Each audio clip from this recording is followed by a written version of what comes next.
তুমি কি জানো উম্মত, আমি 23টা বছর টানা তোর জন্য কেঁদেছিলাম উম্মত। আমি এমন কাঁদা কাঁদছি রে উম্মত তোদের জন্য। এশার নামাজের পরে দাঁড়াইছি, ফজরের আজান পর্যন্ত আমি আমার মালিকের কাছে তোদের জন্য, উম্মতের জন্য চোখের পানি ফেলে কাঁদছিলাম।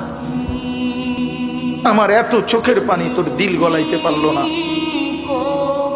আমি তায়েফের পাথরের আঘাতে আমার পিঠটা চালনির মতো ছিদ্র ছিদ্র হয়ে গেছে রক্তে। আমি বুকে পেটে 2টা পাথর বাঁধছি ক্ষুধার কষ্টে। আমি উহুদের দান দান শহীদ করা রক্তে উহুদের ময়দানে পড়েছিলাম বেহুশ হয়ে। আমার ঘরের চুলায় 3 মাস রান্নার জন্য কোনোদিন চুলায় আগুন জ্বলে নাই। আমার এত চোখের পানি, এত রক্ত, এত ক্ষুধার কষ্ট, কিছুই তোর মন গলাইতে পারলো না, তোরে সেজদা দিতে পারলো না।